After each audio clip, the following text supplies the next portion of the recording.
Hi everyone, I'm Jen, and I own a veterinary technician relief business. And I'm Michelle. I own a mobile veterinary technician business. And you are listening to Endless Journeys, the Vet Tech Odyssey podcast. In this podcast, we will be discussing and meeting with credentialed technicians who have created their own path with business ownership within the veterinary space. Our goal is to help inspire burnt out vet techs before they leave the industry altogether through our stories and the stories of other veterinary technician business owners.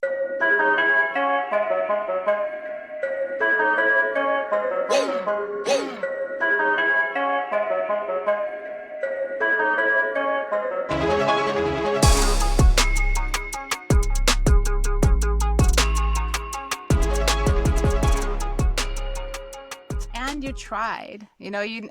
Nobody goes to their deathbed saying, gee, I wish I would not have tried that, right. So it's something worth a try. And I had a couple questions for you. Yeah. When you mentioned stuff. Now, first question is, you mentioned that you were doing NG tubes, and I only worked in GP.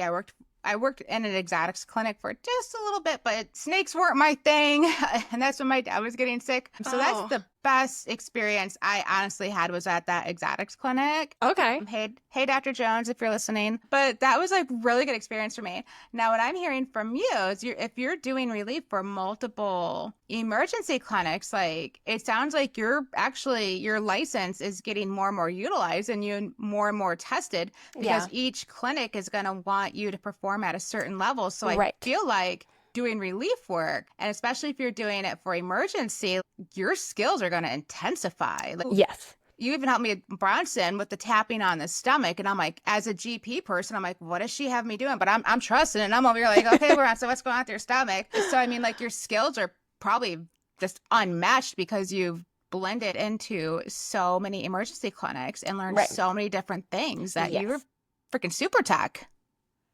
I mean, I don't know. I hope so. Like, I feel like every time I go into a new clinic, like I'm nervous and it's just like, it's always like a mental process every single time. I mean, that's definitely something that I've really enjoyed, but it's still scary, right? I learned how to do the emergency clinic, but I only did a couple and I was just really trying to get familiar with that. And then I remember going relief at a new emergency clinic that was 3 hours away, and I'm doing my thing and one of the assistants was like, hey, can you come do a cysto for us real quick? And I remember thinking in my head, oh my gosh, I'm not really good at these, but I know how to do them. And this is your time where if you're not confident or you have imposter syndrome, you have to still do it. And, and I was honest. I'm always honest with people where I'm like, yeah, I can do it. I'm not the greatest. And that's what I said. I was like, I'm not the greatest at these, but I need to practice more because, right, you're not going to get good at it unless you practice.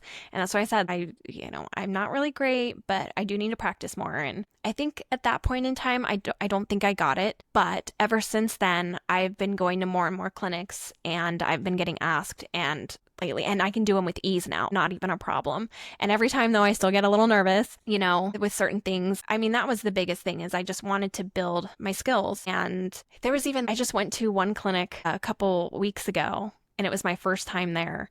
And the doctor was like, oh, I'm going to have you place this Penrose drain. And I looked at her and I was like, okay, I'm going to be honest with you. I've never done that before, but I would love to learn, and you show me. And she was like, oh yeah, I'm not going to have you suture it.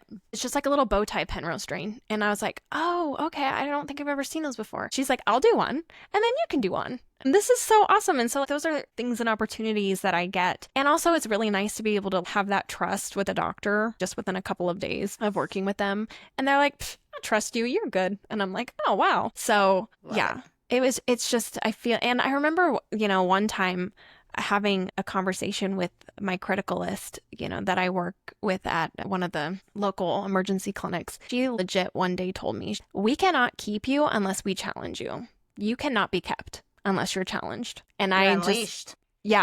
And I remember being like, I had never thought of it that way. And I remember even going home to my husband and telling him that. And he was like, yeah, you didn't know that about yourself? I was like, no, it's not something I ever thought about. He's like, duh, that's how you are. Like, you like to be challenged. And that's when I still worked there full time, and I remember she was just like having a conversation with me of like, how can we make sure that we can keep you here? And I was like, I don't know. And she was like, well, I know it's to keep you challenged. So I think I just really like challenge. But I mean, I think that's how we all are, right? I think all of Uh, us are like that. I mean, Kind but of. I'm a little bit more risk averse, actually. I like to play on the side of caution, which is why I personally think I liked GP, and I was that tech that always liked to go into the vaccine appointments oh gosh, and do okay. client education.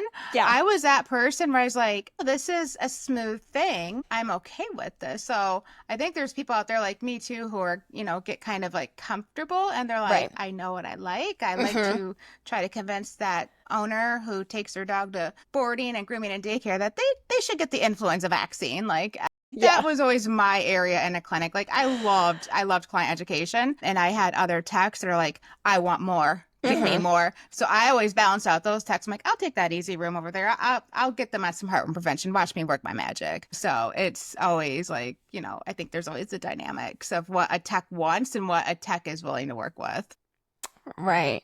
And I had one more thought, just a thought. Now, you mentioned it was like when you were on that roller coaster of emotions, you're like, what am I doing? Up and down, up and down. Do you think that could have came from the fact that we were walking into a different clinic over and over again? In the beginning, and there was multiple clinics, and that was causing, you didn't have like a smooth schedule. You were meeting this clinic, meeting that clinic, and every time until you got into your group of clinics that you currently work with, it was like you didn't know what to expect. Do you think that could have been with the roller coaster of emotions? The roller coaster of emotions for me was definitely, again, pending from when I was younger, there was just like this thing in me where I always felt like I had to take care of myself and I always needed to have a good stream of income coming in. And if I didn't, then I wasn't going to be okay. And that I didn't have that safety and that I just, that sense of security, right? And I think Yeah. that's the biggest thing about like owning your own business is like a lot of people don't want to quit their full-time jobs because they're going to lose that sense of security. Yeah. And that was it for me. I didn't know, like, I didn't know what was going to happen. Like, I knew that that the clinic that I was working at was going to keep me for relief. But even then, like, she wasn't giving me the hours that I thought she was going to give me in the beginning. I thought that I was going to have a pretty set schedule, and I did not. I think she was only scheduling me, maybe one shift a week. Oh, And I don't know what the reasonings were at that point in time, but I mean, I was stressing, and I was stressing to the point where like I was going in when there were call outs, and it was that really hard mindset of being able to be okay, I have this set schedule and I know that I have this money coming in, but when I start my own business, I have no idea what money is going to be coming in. I have no idea where my jobs are going to be coming from. I have no idea what my month to month schedule is going to be looking like. And that was really scary for me because I was always somebody who had a job, who had income. When I took those 2 months off, the only reason I was able to do that was because I had saved up a bunch of money. Like I always have money saved up. So my finances are always in order. I don't really spend money. I pay my bills and that's pretty much it. And so that was the biggest thing for me. I feel like it was just that uncertainty where I didn't know what was going to happen. It was the first time in my life that I didn't know what was going to happen. And I didn't have something that was planned. And that was really hard for my brain. I literally had to rewire my brain to be like, you're going to be okay. You're going to be successful. It was just anxiety yeah. of the Unknown. unknown. Yeah. No, I get that. And see, for me, it was different. I was pushed out of the nest against my will. And like I said, I went down fighting, screaming, trying to hold on to something that was not going to be salvageable. Yeah. And I personally was like, well, I mean, if people want to do this, I'm willing to do it. I'm willing to trim some toenails until I find another job within the veterinary space because I felt for me, I was just getting a little bit too older, a little bit too burnt out to go back to the same clinic drama. And now that my dad had passed away, I knew it'd be easier going back to a clinic because I'm like, well, my dad being sick, it took me out of a clinic mentally and physically a lot of the times. And Yeah. by this time, my dad had unfortunately passed away. And I was like, I can't go work in a clinic, but I was like, I'm back to paycheck again. And I was like, right now, I'm not rolling in the dough, but I'm like, every day people are sending me messages like, can you help my dog? Can you help my cat? Now, when I talk to other vet techs who are in that same position, the unknown, like I have talked to so many techs one-on-one personally who are like, I can't stand my clinic. My office manager is playing favorites. Uh-huh. There's clicky groups. I'm living paycheck to paycheck. Dude, I can't put gas in my car. I am going to the food pantry. And these are licensed, credentialed veterinary technicians who have Right. made good choices. Right. And I was like, nobody wants to be in that spot. So for those techs who are comfort, but still broke and burnt out, I tell those guys, like, you don't have to quit your clinic job and Right. jump right into this because that's scary. And I even want to do that. I was just pushed out and I just stumbled into it. And by the luck of God and success and Yep. just busting my ass off, Yep. I got my niche based clients. So when I'm talking to other vet techs who are in the situation, I'm like, listen, you get 1 day off per week. You go to your manager.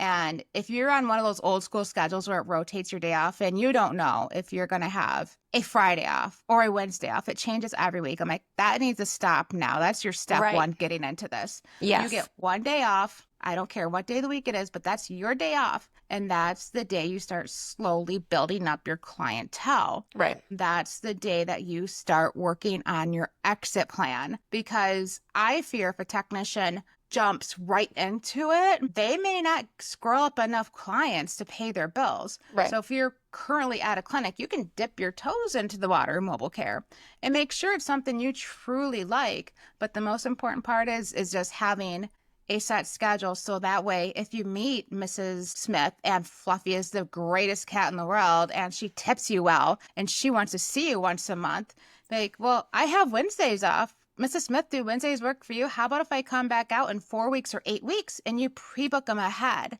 and then you start building from there? That's the way I found success within myself. And that's why I'm constantly booked, is because most of my clients are on a set schedule every 4 to 8 weeks at the same time frame. And it took a while for me to build that up. Like I said, I started in about late September, early October.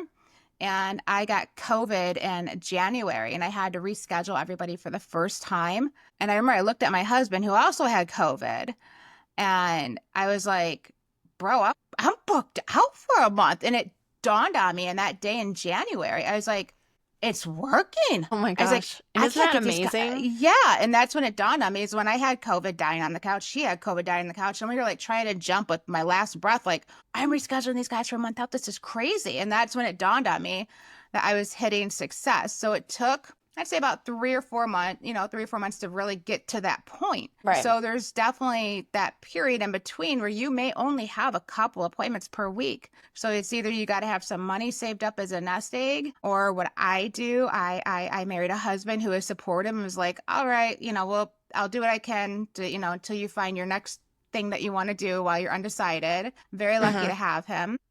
Right. And yeah, so that's why I say text, if mobile work or even relief work is something you want to get into.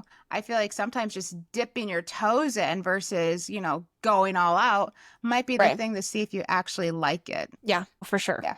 Yeah, Yeah. I definitely agree. Use your spare time to build your own business. I mean, yeah, there's definitely smart ways to do it. There's so many different ways that you can do that. And, I totally understand how some people are like, well, I'm barely surviving on what I'm doing. Yeah. Like, I don't have the time.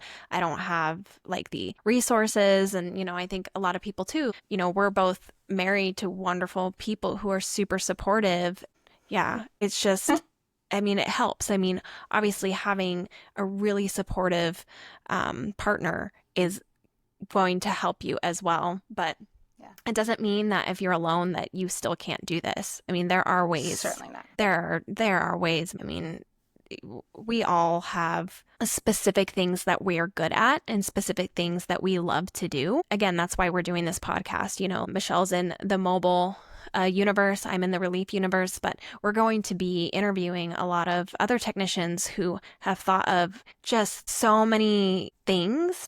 And they're so good at specific niches, and they've built businesses on other things. There's massage therapy, there's training, there's nutrition, there's so many different things. It doesn't have to be just these two things either. And like I said, I used to do a side hustle with nutrition consulting on the side. I eventually stopped doing that because this became more of my focus, and I just had to make my priority and what I loved most.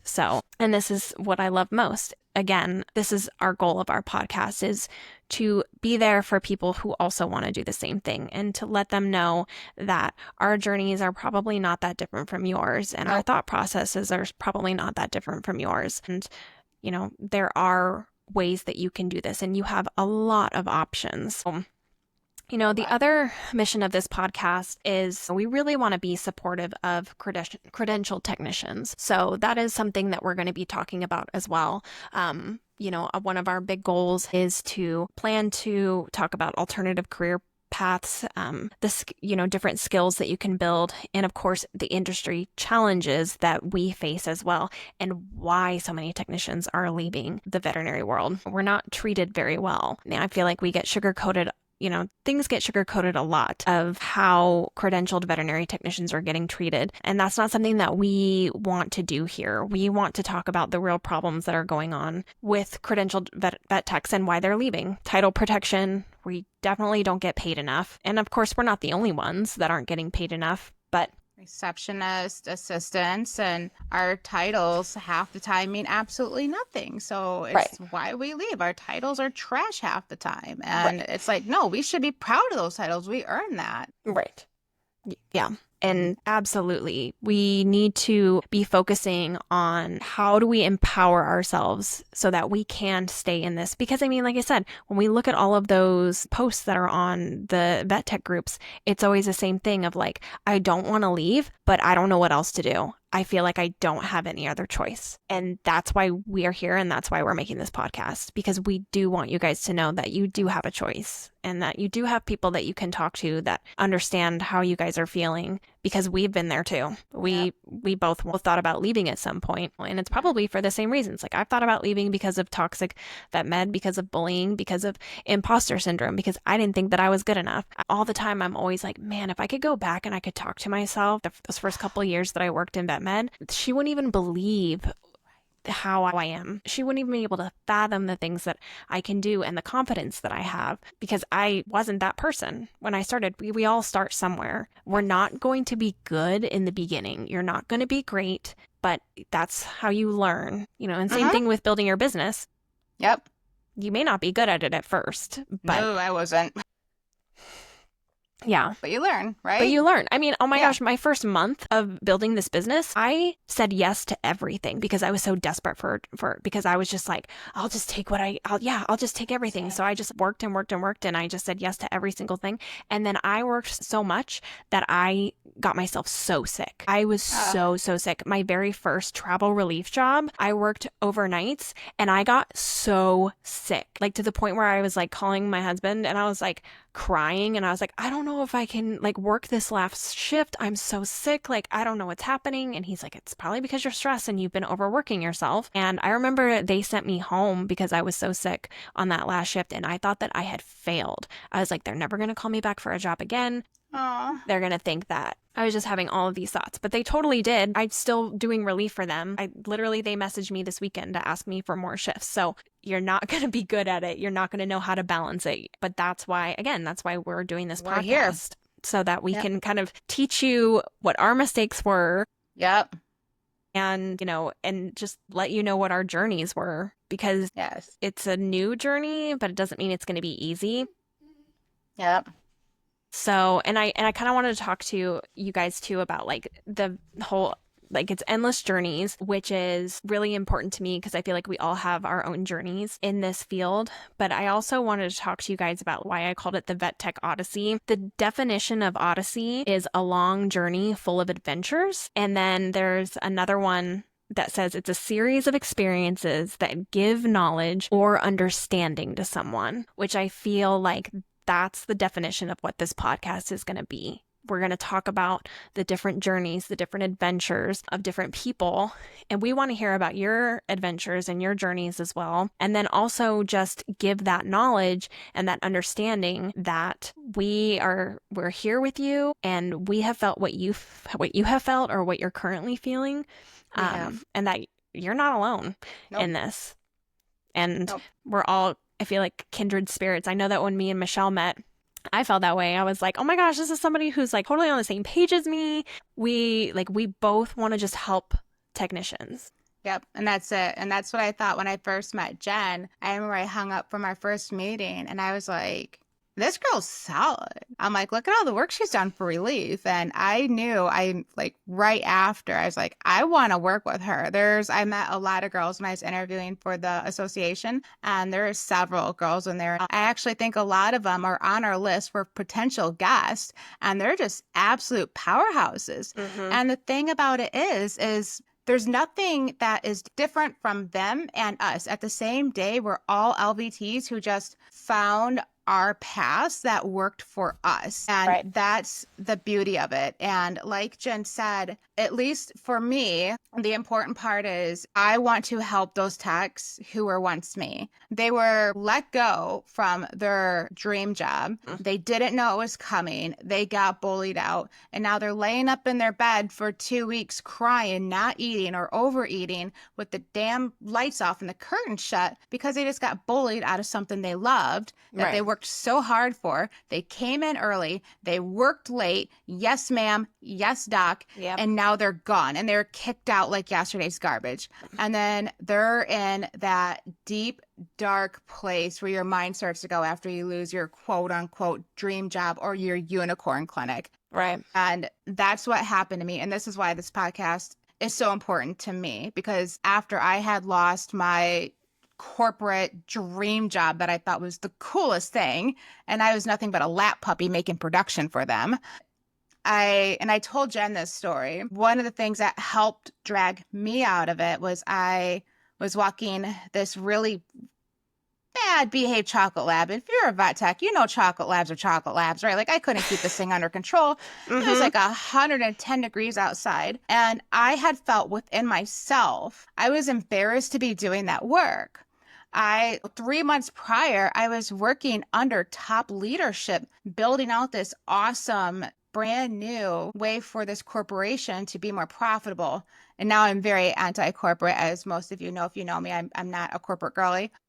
And that's because I seen some shit and I heard some shit. And I just Right. remember walking this dog feeling awful about my life, my situation, and that I was walking dogs that didn't listen. But 3 months ago, I had a head at the table with a bunch of the top leadership. And I'm like, how did this happen? And I was deep, dark. And then my husband was like, I think you should start listening to podcasts, Michelle. And I happened to tune into this one called Veterinary Unleashed. And they had this episode on the dumpster fire of corporate veterinary medicine. And in that moment with that chocolate lab, for the first time in several months, I felt not alone. I felt that I wasn't the only person who had to go through this, because when they were talking on their podcast, I could hear that they had went through this shit too. And so for me, I'm hoping our podcast will help another vet tech who is in that dark spot of what am I doing? I don't know where to go, get inspired.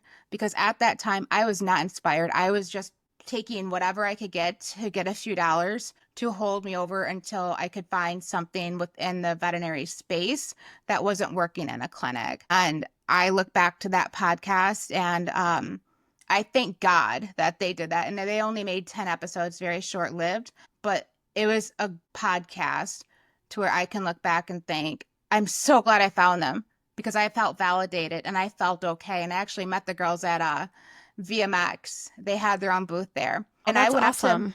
I went up to them, I cried like a fangirl.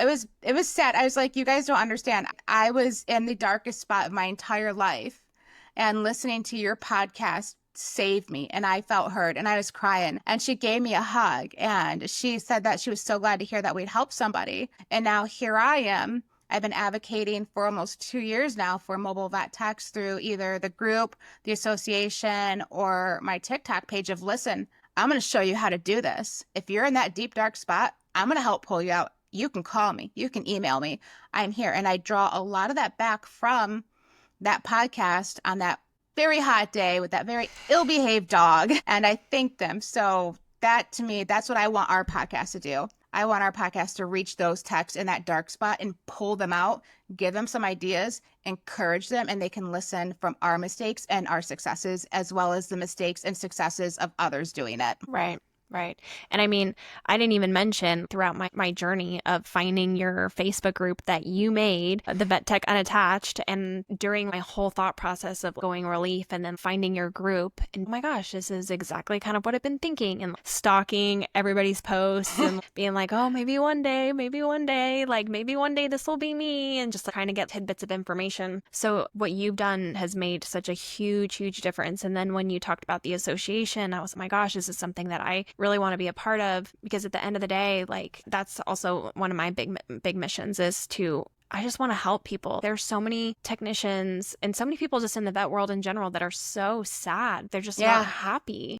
No. And we're supposed to be happy. We're living our dream jobs. This is something I remember when I was a little girl and I watched like vets on Animal Planet. I was like, wow, Me this too. right. Like Yeah. you'd be like, wow, this would be really cool. Like, gosh, I couldn't even imagine doing this. And I'm doing that now. But then there were times where like I was super depressed and I was super unhappy and I didn't even want to do it anymore. And it's like, Yeah. how can we get back to that mindset of when we first started in this field and we were so excited and we were just Yeah. so happy and we just wanted to learn and we just wanted to help animals? I feel like a lot of us are in such a zombie mode. We're in zombie mode where we're not passionate anymore. We really don't care. And Yeah. sometimes we even really get angry at the animals during times when, they're scared, and we need to change that mindset again. And Yeah. we need to get back to that. And that's something that we need to work on every single day. That's not something that's just going to magically happen. And so that's something that, that we want to help with as well. I'm trying to get back into that mindset of let's get back to the beginning and in that mindset of being happy Excitement. again. And yeah, being excited and feeling how lucky you are to be Yeah. doing what you're doing and to be good at it. Yeah. And to Because not a thrive lot of at it. people, not everybody can do this. There's so many No. people who think that they can just be a vet tech, or it's like, no, it's not that easy. We have to be really resilient. And I think that's the problem, right? Yes. Is we feel like we have to be so resilient, but we're not. We're human beings and we are resilient to a certain point, but not, I mean, we can only do so much. So we have to remember, where we Our all roots. started from. Yeah. Yeah, our roots. And that thing is we start off as these bright-eyed, bushy-tailed stars in our eyes. We're going to save the animals. To a few years later, we're crying in our car on our way to work. Like, what happened in between A and B? Yep. And when we get to part B is when we start losing techs, and the industry, as far as movement and career options, it's very lateral. Uh-huh. Like there's not much to do. And I was actually talking to my esthetician today, who is a licensed nurse, and same thing with licensed nursing. And when it comes to us, if you want to own your own business, there's not that many avenues, but I feel like I'm seeing more and more avenues pop up. I think I mentioned I saw in one of the vet tech groups, this girl will make like skeletons, like she's a vet tech Yeah. out of your pets. I'm like, okay, I can dig that. I mean, I personally wouldn't want that for my pet, but I see where people want that. And I'm like, I like that. And if you're hearing this, by the way, we'd love to chat with you. Yeah. Yeah, we want to. And, there's technicians who have just done these awesome things with that you wouldn't even think about, that they found their niche that they liked. And then my friend once told me, very good friend of mine, you find your passion and you exploit the shit out of it. Mm-hmm. That's what she told me. And I think that's what some of us vet techs need to do is Yeah. if you're in a clinic and you're thinking about going to Costco or human nursing or radiology tech, because Jen, you see those in the vet tech groups all the time. Oh, yeah. It's all the I see it time. in It's, real life. I talk to people all the yeah, time that are like, I don't want to do this anymore. I think I just want to go yeah. to human med. But then they're like, I love the animals and I'm not Mm-hmm. really a human person, but I love the animals. And it's like, well, let's try to find some different avenues where you can own your own business Right. and you can still work with animals. Because every day I'm working with animals. I'm reading their body language. I'm looking at them. I'm helping them overcome their fears, because not a lot of dogs like getting a finger on their rectum, Right. So I got to help them overcome their fears of that. Yeah. And it's very rewarding when I've taken a dog that's had a level 3 fear anxiety score and I brought them down to a 1, and Yeah, the that's owner's happy, the amazing. dog's happy. My business is also very, very fear-free based. It rejuvenated me. I'm like, I can do something. I'm out here making a difference in these animals' lives.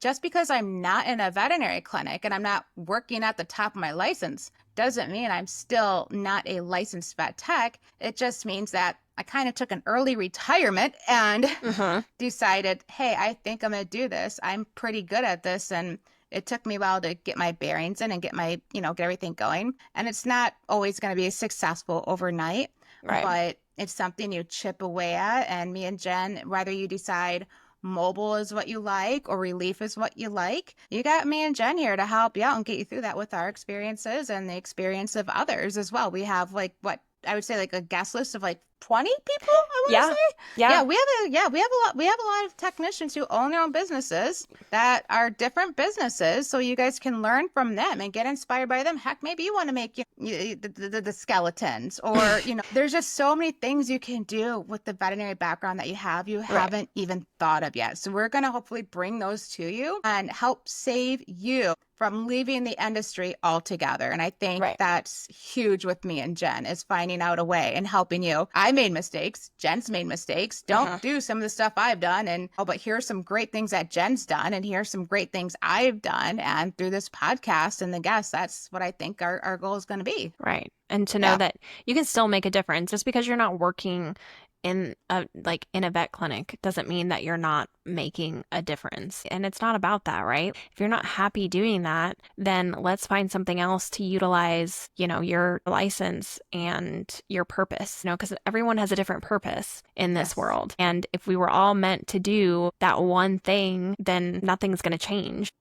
Mm-mm. I mean, and we're all going to be bored. We Yeah. all have different skills and we all are good at so many different things. And that's what makes a great team in general. We all have just different gifts and talents. So what we need to do is we just need to figure out what yours is and what are you specifically good at. Like Michelle was saying, she was really good at the vaccine appointments and she really liked talking to clients. I couldn't stand the vaccine appointments. I was so sick of saying the same thing every time to people in my personal opinion weren't even listening to me anyway, and they were just arguing with me, and I'm like, okay, well, I'm not here to argue with you, okay? And with me being an emergency too, I don't care about vaccines. I don't care about heartworm preventative. Like, is your dog dying? I can help with that.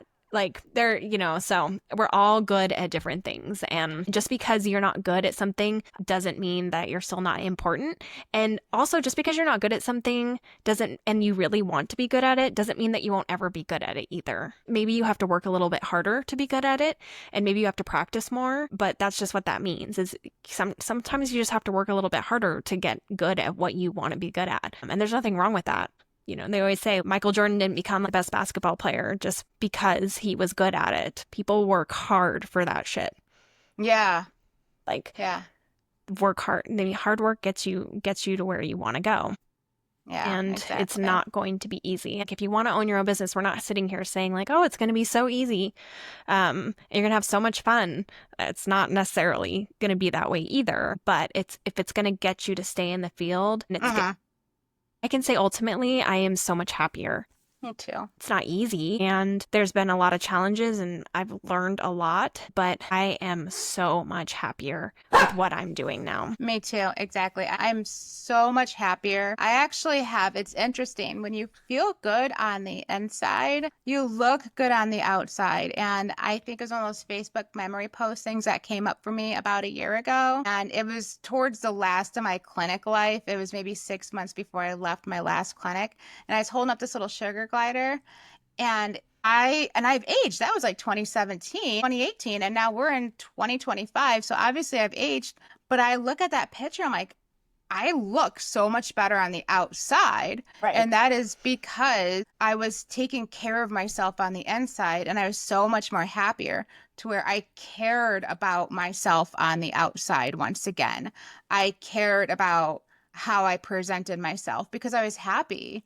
And I found that part of my life. And again, in the beginning, there was the whole I'm not working at the top of my license, I'm a loser aspect, which I had in my head. Believe me, it was there, to now being proud of what I've built. And like Jen said, it's not going to be an easy ride, but we're creating resources. If you have not heard about it yet, There is the unattached Vet Tech Facebook group, which I created. We have 4,400 members in there right now. And that is a group for vet techs to collaborate, share ideas, learn from each other, ask questions. It is a private, closed off group. So I vet everybody that comes in myself. So it is a safe space. And then I created my TikTok account, the Mobile Vet Tech.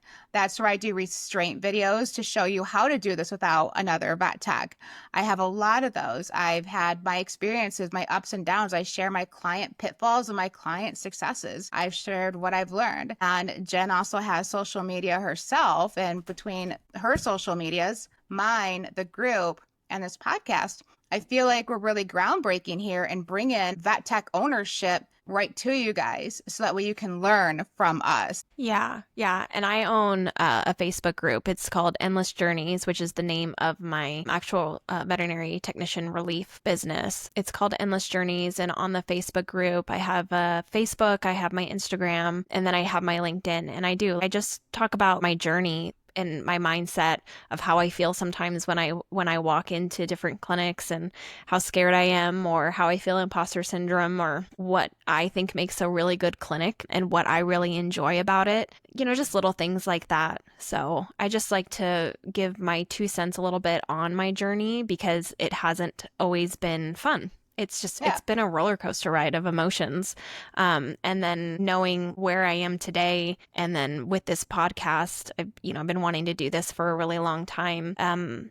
To just let everyone know that that they're not alone. And No. and just because you're doing something that you love doesn't mean that it's going to be easy and doesn't mean that you're going to be happy all the time. It just means that you got to get through those challenges. But every time you do get through those challenges, damn, you're going to feel really good about it and you're going to feel so much better about yourself. And with what Michelle said, she had imposter syndrome and she felt like she wasn't at the top of her game because of where she was at. But look at what she's done. And she's changed a lot of people's lives. I mean, that's just the truth of the matter. I mean, you've changed so many people's lives. There's 4,000 people on that Facebook group. And I don't know how many of them do own their own businesses, but they did it because of you and because you created that group and because, it was a group for people to help each other. So you have changed a lot of people's lives. And I mean, you changed my life just with that Facebook group alone. So it's made a huge difference. Oh, thank you. That means so much to me. I want to thank my best friend Ada for pushing me into it because I was so, like I said in the beginning, I felt so alone and I didn't want anybody knowing that I was just trimming nails and walking dogs because I felt like it was a major downgrade. And then once I got a little bit comfortable with it, my friend's like, you need to go public. She was like, you need to help other vet techs. And she pushed me. And I remember so if you go to the unattached vet tech group and you see like the little blue emblem, she designed that. And that was my best friend pushing me. So I also think you need to find that person who's going to be Absolutely. in your corner, whether it's your husband, your mom, your best friend. You need to find that person because if it wasn't for her also pushing me, I don't think I wouldn't have gone public with like, let me help other vet techs because I want to get them out of that dark spot too and show them that this is a possible way of life. So to have you say that, I've helped other techs, you have no idea how much that means to me because that's all I want to do is just share my experiences and pull them out of that dark spot and be like, we're going to keep you in the industry and let's just find out how. Right, right. Yeah. And then I completely agree. Like the people that you surround yourself with is what's going to make a huge difference at the end of the day in how you feel about yourself and how your mindset is and how supported you feel in general. Your spouse is really important in that. Yep. Your partner is really important in that. And again, like you said, like your friends, my friends I am so lucky to have the support that I have with everything that I've been talking about doing and all the changes that I've had just within the past year in and of itself, but even the past couple of years, all the big changes that I've had, I have had the biggest supportive people in my life. It's so amazing how well you will do in your life when you have those people who believe in you. Because I know that there's people who do big things and they don't have anybody that believes in them. I mean, Yeah. nobody believes in them. Nobody supports them. Everyone thinks that what they're doing is stupid. And Yep. I mean, I'm sure there's people in my life that do think those things about me, but I haven't heard it. And for the most part, No. I've just had people who are like, I know that you can do this. I'm so happy that you're doing this. And people that I've told about the podcast that are really close with me, and they're like, I can't wait to listen to you guys. And I just can't even imagine like what it would be like to not have that support. And I don't know if I would be as far. Actually, no, I know for a fact I wouldn't be if I didn't have the friends that I have Yeah. that have walked with me through this and supported me. And even like the people that I text while I was going through like the whole roller coaster ride of like, I don't know if I can do this. And them just coming back and being like, oh, I know that you can do this. You are a rock star. It's like, Yes. it makes all the difference in the world. So in all honesty, like if you really want to look deep inside yourself and you want to see where your life is at, and you know, if things aren't going that great, you have to look around you and who is surrounding you. Are those people bringing you down? It doesn't matter if they've been your best friend for how long or whatever, if you've known each other since, you know, grade school. Like if those people are not supporting you, if they're not bringing you up and they're only bringing you down, then you have to you change the that outside source in some way, shape, or form because it's just not going to change.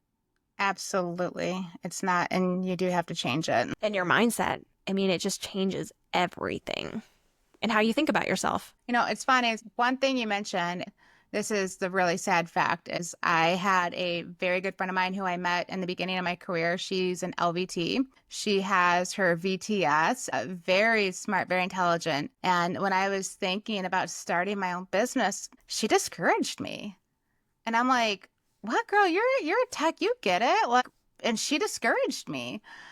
She was also trying to get out of a clinic herself. She is no longer in the industry. She left altogether, even with the VTS, and she's now working. I don't want to give too much information out, but now she's working with humans in a different capacity. Okay. And I'm like, why did I get your support, girl? I'm like, you're my girl. We've been friends for 11 years now. We've rode out clinics together. And looking back, I hate to say it, but I think there is a little bit of resentment there that I was working my way out of a clinic and she was still in a clinic. So if you are a vet tech and you're still in a clinic, watch carefully how your coworkers support you or how they try to tell you it's silly and not to do it. Right. My best friend who told me go for it, and I'm pushing you into it, by the way, and you're going to do it. She is not in vet med. I worked with her at a veterinary sales job. But the one who was like, no, I think you're better off in a clinic, Michelle. She was trying to hold me back. And then she eventually left the clinic. So Yeah. you really want to watch out who your support system is. If you start to feel you're not being supported, if you decide to go relief or mobile or any other direction, you need to reevaluate your friendship with those people because they'll be the first ones to make you feel inadequate about what you're doing. Right. Because on that day when I did not have the support of my friend who I thought was, now looking back, she was a great coworker. It broke my heart and we have not talked since. Yeah. So watch when you're doing this, watch who you talk to. And if on that note, before you do relief or before you do mobile work, do not, for the love of God, sign a non-solicitation clause. Oh, yeah.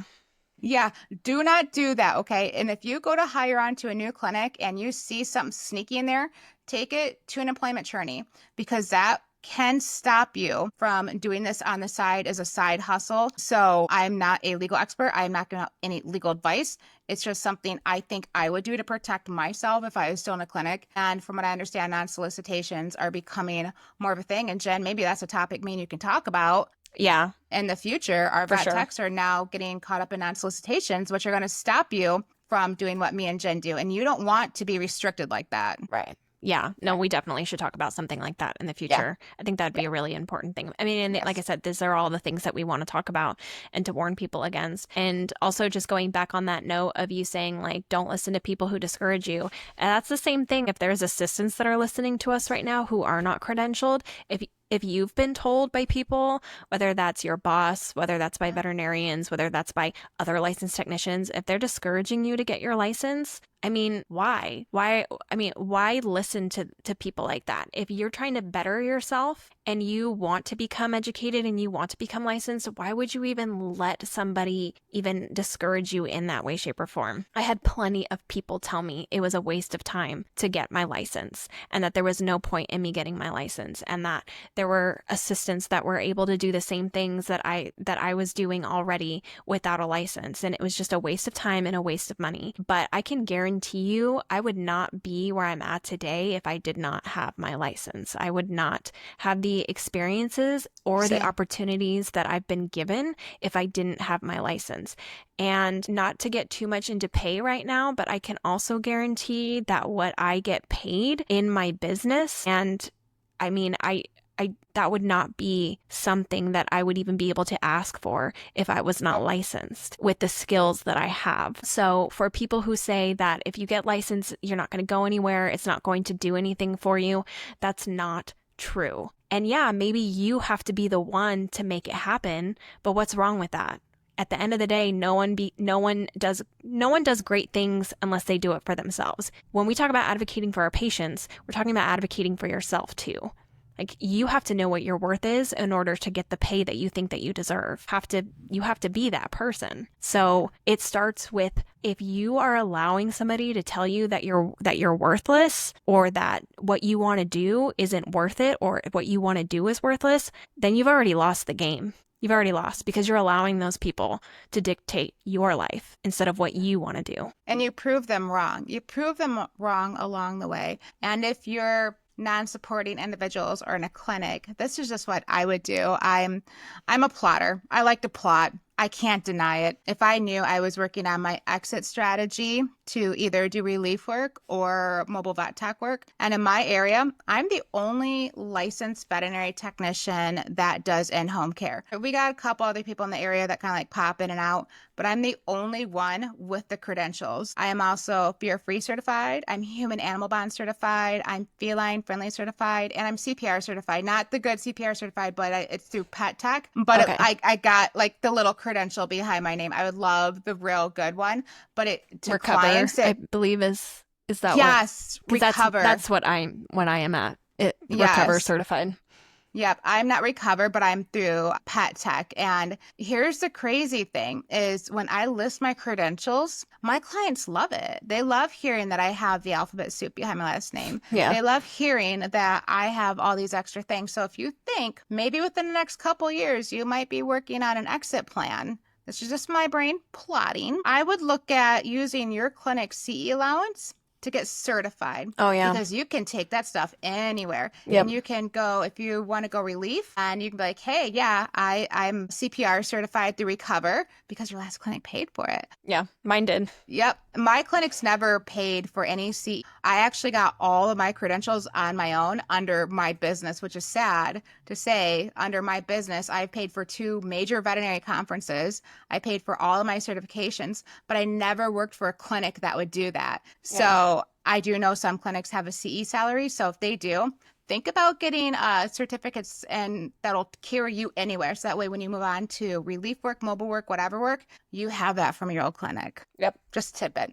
Yeah. Yeah. Take advantage. I mean, take Yeah. advantage of all of those things. They're all so important, and it can make a huge difference. You just have to be smart about it. Yep, smart. And that's, again, what me and Jen are here for. We're going to show you how to plot, and we're going to show you how to be smart. Yep. Yep. We're going to talk about a lot of different things, and like how we, about specific, like just little business things, like little challenges that we've had, and also things that maybe we didn't think about in the beginning. Yes. And then also we're going to be interviewing guests who do own their own businesses as well. Our first guest that we're going to be having is Jacqueline Phillips, and she owns her own business in, I believe it's North Carolina. I'll get the nitty-gritty details, of course, when we actually have her on, but it's called Action Vet Tech Services, and she does it all. She owns her own mobile business. She owns her own vet tech business, vet tech relief business, and she actually has vet tech employees that she recruits around there. And she also does training workshops. So she's going to be our first official guest, and we're super excited to have her. She actually mentored me into owning my own business. I had contacted her, and we did just like a little strategy meeting, and she answered all of my questions, and she was amazing, and she was so helpful, and she really just taught me a lot and helped me with a lot of things. So I was like, I think that it would be great. Actually, I was going to have Michelle be the first guest when I first was starting this podcast. And Michelle was like, actually, can we just do this together? And I was like, oh my gosh, yes. I don't want to do this by myself. So thank God I have Michelle here with me now. So Jacqueline is going to be our first guest, our first official guest. And we're really excited to just like delve deep into all of these topics. And we think that it's also really important to hear from you guys. We just want to hear about, your journeys. If you guys have had specific challenges in your businesses, we would love to hear about it. We would love to talk about it. And just to share it with the world so that we can help each other. So I think that this actually went way longer than we were expecting it to. Yeah. But hopefully all of you guys are still listening at this point. And we didn't want these to be too long, but I also feel like it's really hard to not have these be long just because there's so much to talk about. So much to talk about. Yeah. And I will say from the mobile side, we actually have somebody lined up, and what she does, I'm a fangirl of her. She actually does more like in-home pet hospice, and she does it in a rural area. We are currently in talks with her right now. I've worked with her a few times, and she is such an inspiration to myself that I think that what she has to bring to the table of how she navigates those waters it's going to be very good. So we have a couple of guests lined up that are very unique and very powerful and very influential techs that are just hopefully gonna help guide you guys and give you some ideas as well. Yeah. And if you guys, like I said, if you have any specific questions that you want answered, we'll do our very best to answer them. Just send them to our email. So we'd love to hear your thoughts, your questions, and obviously any topic ideas. Our email is endless.journeys.podcast@gmail.com. We would love for you to follow us. Basically, it's Endless Journeys, the Vet Tech Odyssey, for our, updates and new episodes on all of our different platforms. I know, Michelle, you have built our TikTok platform. Yep, I built that out. So we are on TikTok. I believe it's endless.journeys podcast on TikTok. Yes, if you follow that, or if you find me, I'm going to be reposting shorts from there as well, the mobile vet tech. So if you can't find it, find me, and then I will direct you to it. We'll be posting shorts there as well for you guys to see. Perfect. And then I am also going to be building us a YouTube channel.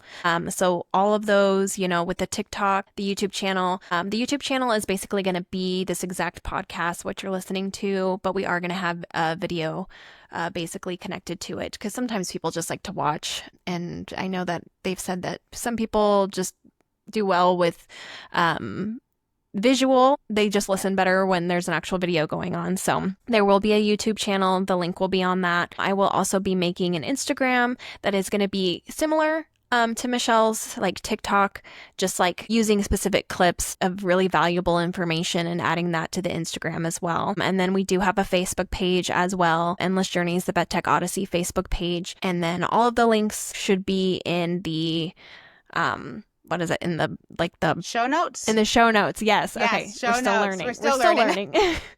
Yeah. All of that should be on there.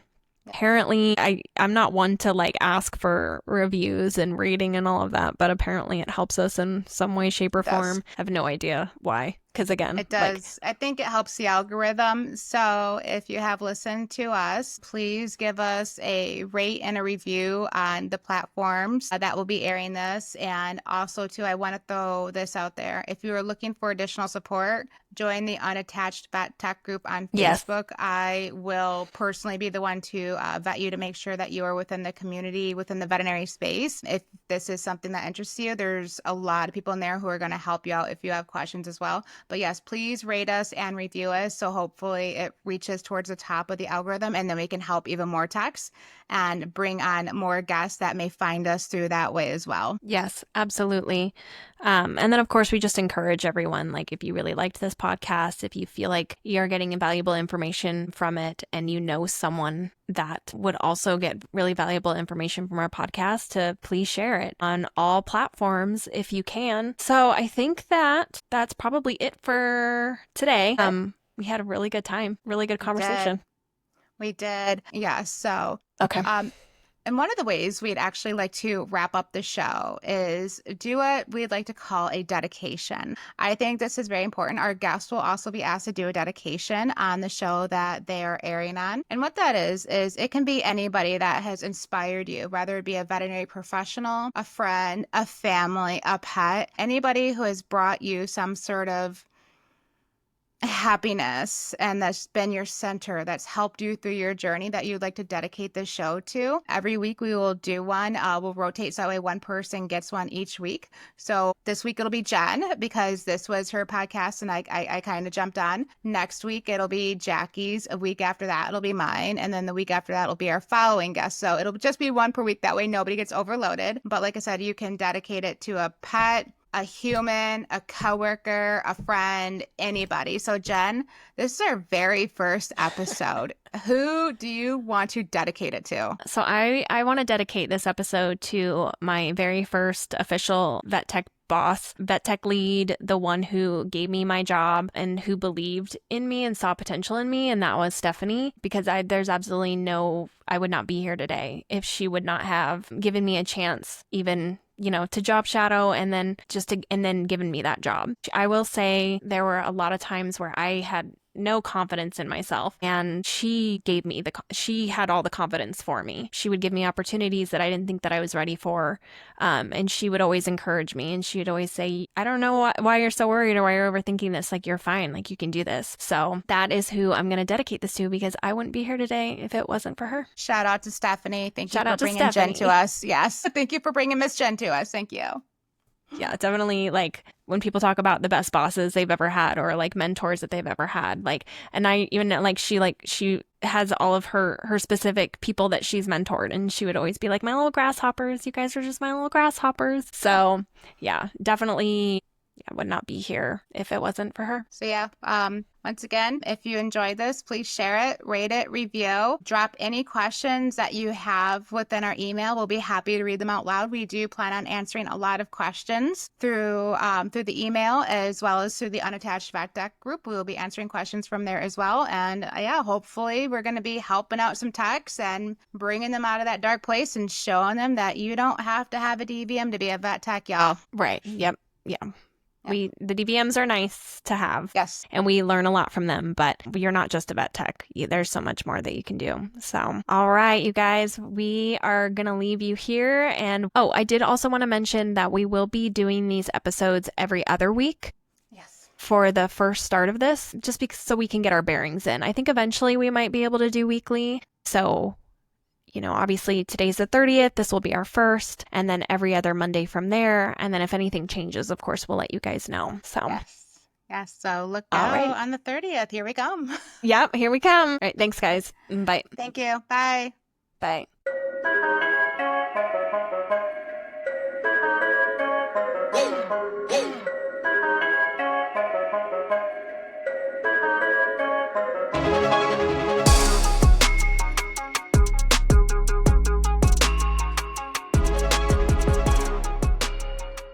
Thank you so much for tuning in to Endless Journeys, the Vet Tech Odyssey podcast. We hope you enjoyed today's episode and found some valuable insights. If you did, be sure to subscribe so you never miss an episode. We'd love to hear your thoughts, so please leave us a review and let us know what you think. You can also connect with us on all social media platforms at Endless Journeys, the Vet Tech Odyssey podcast. Until next time, keep learning, keep growing, and keep making a positive impact in the veterinary world. We need you guys. Have a great day.